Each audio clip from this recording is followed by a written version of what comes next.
오늘 말씀은 사도행전 1장 12절로부터 26절까지 말씀입니다. 함께 읽겠습니다. 제자들이 감람원이라 하는 산으로부터 예루살렘에 돌아오니 이 산은 예루살렘에서 가까워 안식일에 가기 알맞은 길이라. 들어가 저희 유하는 다락에 올라가니 베드로, 요한, 야고보, 안드레와 빌립, 도마와 바돌로메, 마테와 및 알페오의 아들 야고보, 셀롯인 시몬, 야고보의 아들 유다가 다 거기 있어 여자들과 예수의 모친 마리아와 예수의 아우들로 더불어 마음을 같이하여 저녁 기도에 힘쓰니라. 모인 무리의 수가 한 120명이나 되더라. 그때에 베드로가 그 형제 가운데 일어서서 가로되, 형제들아, 성령이 다윗의 입을 의탁하사 예수 잡는 자들로 지로한 유다를 가리켜 미리 말씀하신 성경이 응하였으니 마땅하도다. 이 사람이 본래 우리 수 가운데 참여하여 이 직무의 한 부분을 맡았던 자라. 이 사람이 불의의 삭슬 받고 사고 후에 몸이 곤두박질하여 배가 터져 창자가 다 흘러나온지라. 이 일이 예루살렘에 사는 모든 사람에게 알게 되어 본 방언에 그 밭을 이를 때 아겔다마라 하니 이는 피밭이라는 뜻이라. 시편에 기록하였을 때 그의 거처로 황폐하게 하시고 거기 거하는 자가 없게 하소서 하였고, 또 일렀을 때 그 직분을 타인이 취하게 하소서 하였도다.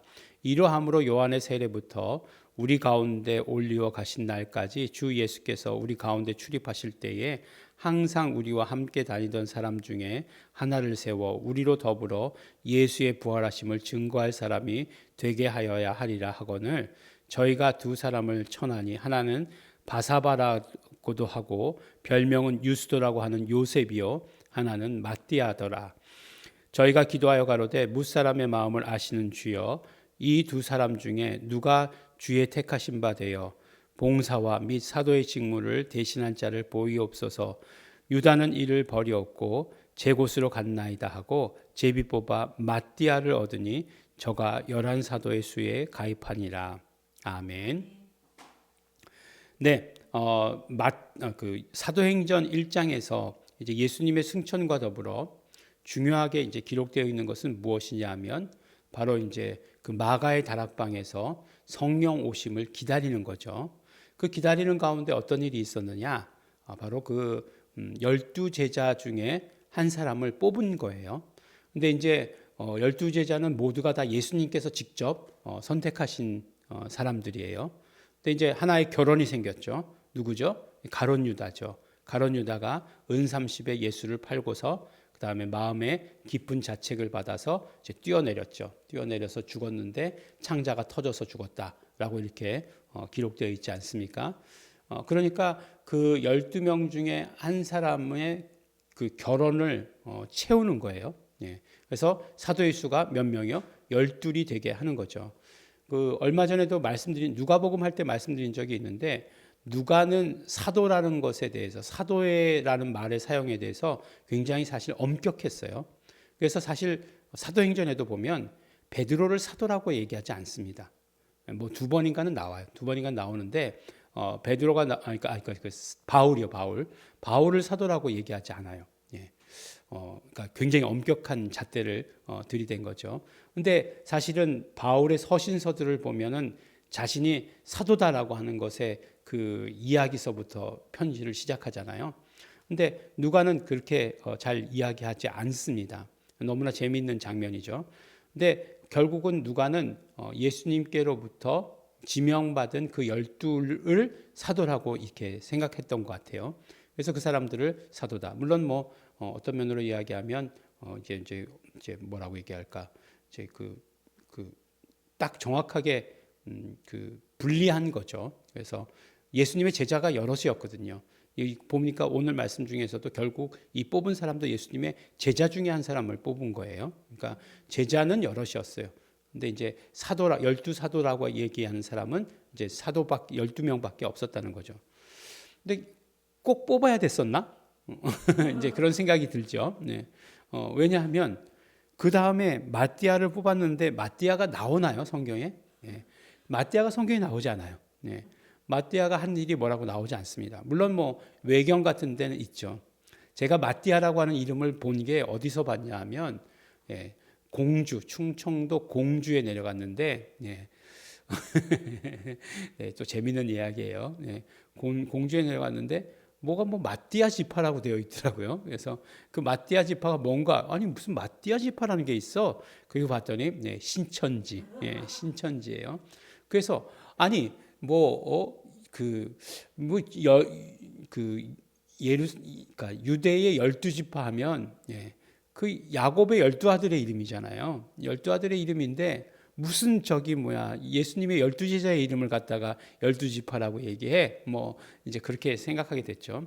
그러고 나서 생각해 보니까 우리 교회에 맨날 편지 오는 건 요한 지파예요. 예. 굉장히 높은 지파인가 봐요. 요한의 이름 마띠아. 마띠아 절대로 그 성경에서 이름 나오지 않아요. 정경에서는 이름 나오지 않는 그 마띠아. 왜 중요했을까? 그러니까 이들에게 있어서는 12이라고 하는 숫자를 완전히 채우는 게 중요했던 것 같아요. 그래서 어떤 12지파를 채우는 것처럼 12명의 제자를 채움으로 말미암아 어떤 뭐라고 해야 할까? 회복을 이야기할 때, 이스라엘의 회복을 이야기할 때 그런 것들로 그런 의미로 사용했던 것 같습니다. 그래서 제비를 뽑죠. 제비를 뽑아가지고 하나님께서 그러니까 예수님께서 직접 뽑으실 때처럼 제비를 뽑는 거예요. 근데 제비를 뽑아서 뽑은 사람은 어떤 일을 감당하느냐? 우리로 더불어 예수의 부활하심을 증거할 사람이라고 이렇게 얘기하고 있어요. 그러니까 그의 직분은 무엇이냐면 예수의 부활을 증거하는 것이 그의 직분이에요. 그래서 사도의 직분, 결국은 사도의 직분이라고 하는 것을 대표하는 거죠. 사도의 직분. 또 우리가 부르심을 받았을 때의 직분도 예수의 부활을 증거하는 자다라고 이렇게 이야기하는 것입니다. 근데 참 뭐 여러 가지 뭐 그런 재미있는 이야기도 있어요. 그래서 뭐 이 그 마띠아를 뽑을 때에 뭐 누가 그 이제 유스도라고 하는 요셉, 예, 바사바라고도 하고 유스도라고도 하는 요셉, 네, 이 사람이 더 유명한 사람이었다는 거예요. 예. 근데 유명한 사람이었는데 유명한 사람이 뽑힌 게 아니라 마띠아라고 하는. 그러니까 이 사람은 이름이 벌써 몇 개가 나오는 거예요. 바사바, 유스도, 요셉 세 개가 나오고 마띠아는 하나밖에 나오지 않아요. 그러니까 뭐 훨씬 더 유명한 사람이었다는 건데 유명한 사람이 뽑힌 게 아니고 마띠아가 뽑혔다라고 이렇게 얘기합니다. 정말 별 의미는 없는 것 같아요. 네. 어쨌든 지금 와서 보면은 그때 당시는 어떤 의미가 있었는지 몰라도 또 이제 뭐 설교라고 하는 것을 이렇게 그런 것에 의미 붙여서 하면 또 너무 재밌잖아요. 그러니까 그런 것에 의미 붙여서 설교하는 것들도 있는 것 같습니다. 근데 더 중요한 것은 무엇이냐면 이제 12명 중에 한 명의 결혼이 생겼을 때는 12명 중에 한 명을 뽑아요. 다시 뽑습니다. 뽑아서 그것을 채우는 거죠. 그러니까 제자의 수가 하나가 없었을 때는 그걸 뭐라고 얘기하죠? 부재라고 얘기하지 않습니까? 제자가 한 명이 부재할 경우에는 채워서 12명을 만드는 것을 보게 되는 거죠. 그런데 이 사람들이 예수님이 승천하셨는데 그 예수님의 승천에 대해서 굉장히 뭐라고 얘기할까? 그것을 곤란해하지 않는다는 거죠. 이런 것에 대해서 그러니까 결국 부담이 없다는 거예요. 예수님이 승천하셨는데 부담이 없다는 거예요. 왜 부담이 없었을까? 예, 왜 부담이 없었을까? 그러니까 그들에게 부재를 임재의 상황으로 만드는 무언가가 있었기 때문이다. 거꾸로 이렇게 이야기할 수 있는 거죠. 근데 가룟 유다가 부재한 것은 임재의 상황으로 뭔가를 만들 수 있는 게 다시 뽑는 것밖에 없었어요. 그러나 예수께서 부재했을 때, 예수께서 부재하셨을 때 예수의 부재를 임재로 만들 수 있는 것은 무언가가 있었기 때문에 이들이 불안해하지 않았다는 거죠. 예, 그게 뭘까? 예, 뭐겠습니까? 예, 그거는 이제 다음 시간에 이야기하도록 하겠습니다. 보니까 예수님의 제자가 이제 11명의 제자의 이름이 다 기록되어 있지 않습니까? 베드로, 요한, 야고보, 안드레, 빌립. 복음서에 따라서는 뭐 나다나엘이라고 기록되기도 하고 바돌로메라고 기록되기도 하고 그다음에 이제 야고보의 아들 유다 맨 마지막에 이렇게 얘기하는데 복음서에 따라서는 이렇게 야고보의 아들 유다라고 되어 있지 않고 다데오라고 기록되어 있는 것도 있어요. 근데 결국 이 사람의 이름은 유다 다데오예요. 유다 다데오인데 유다라고 하는 이름 때문에 큰 피해를 많이 봤죠. 왜냐하면 그 천주교는 성인들의 이름을 따서 세례명을 쓰잖아요. 예. 누가 유다를 쓰겠습니까? 예. 가롯 유다랑 너무 비슷하잖아요. 예. 그러니까 성경의 요한복음에는 가롯이 아닌 유다라고 이렇게 되어 있어요. 예. 가롯이 아닌 유다라고 이렇게 되어 있어요. 그래서 참 안타깝지만 또 야고보의 아들이라고 되어 있어요. 근데 야고보의 아들일까? 예. 야고보가 누군데 그 야고보의 아들일까 그랬는데 이제 사실은 이 사람은 야고보의 형제라고 얘기할 수 있죠. 그래서 알페오의 아들 야고보의 형제, 예, 이라고 이렇게 얘기하는 거예요. 그러니까 알페오의 아들이 그 둘이 알페오의 아들 야고보, 그러니까 세베대의 아들들이 유명하죠. 야고보와 요한이 유명하고 그 다음에 알페오의 아들 야고보가 야고보가 있었고 그 다음에 그 형제 유다다라고 이렇게 얘기합니다. 유다 다데오라고 이렇게 얘기해요. 근데 이제 그 알페오라고 하는 사람은 결국 또 누구냐? 이제 그 누가복음의 마지막에 보면 엠마오 마을로 가던 두 제자가 있죠. 예, 엠마오 마을로 가던 두 제자 중에 한 사람, 두 사람이 부부잖아요. 예, 그 사람이 바로 그 알페오였을 것이다라고 이렇게 얘기하는 거죠. 근데 알페오는 결국 또 누구냐? 마리아라고 하는 이름이 나오죠. 누구의 아내 마리아라고 나오죠? 네. 글로바의 아내 마리아라고 나오죠. 예. 그래서 글로바가 알페오랑 같은 인물이다. 결국은 이렇게 생각하는 사람들이 있습니다. 그러니까 복잡하시죠? 복잡한데 뭐 갑자기 아들들 뭐 이렇게 그러고 보면 뭐 온 집안이 다 결국에는 복음의 일에 뛰어들었다라고 이렇게 이야기할 수 있는 것이죠. 그래서 제자의 삶을 살았습니다.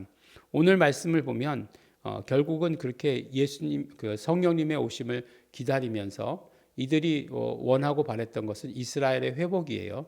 이스라엘의 회복이 결국은 이런 식으로 12를 채워야 이루어지는 것으로 생각했다는 거예요. 그래서 제자들을 뽑은 것이고 그다음에 제자를 뽑았다는 것은 무엇이냐? 사도를 보충했다는 것은 우리와 더불어 예수의 부활하심을 증거할 자를 찾는 것이다. 결국 우리의 사명도 무엇이라고요? 예수의 부활을 증거하는 것이다라고 이렇게 말씀해 주십니다. 그래서 성령이 임하시면 권능을 받고 증인되리라 말씀하셨는데 우리가 권능 받고 증인되는 것은 예수의 부활을 증인하는 것 이렇게 말씀해 주시는 것을 우리 알 수 있습니다. 예수의 부활하심을 증거하시는 성령님에 따라서 성령님의 인도하심 따라서 증거하시는 우리 성도 여러분 되시기를 예수 이름으로 축원합니다. 기도하겠습니다. 하나님 아버지 감사합니다. 우리를 예수의 부활을 증거할 자로 택하여 주심을 감사합니다. 오늘은 마띠아를 택하는 모습을 보았지만 그 마띠아를 택하는 것을 통해서 하나님께서 예수님께서 우리를 택하셨음을 우리는 믿고 있습니다. 우리를 택하셨으니 우리 쓰임받게 하여 주시옵소서. 예수의 부활을 증거하게 하여 주시옵소서. 감사드립니다. 예수님 이름으로 기도드렸습니다. 아멘. 그러므로 우리 이 시간에 기도하실 때 우리는 예수님의 부활을 증거할 자로 택하심 받았습니다. 성령님 우리를 써주시옵소서. 성령님의 도구로 온전히 쓰임받기를 소원합니다. 우리 다 같이 소원하시면서 통성으로 기도하시겠습니다.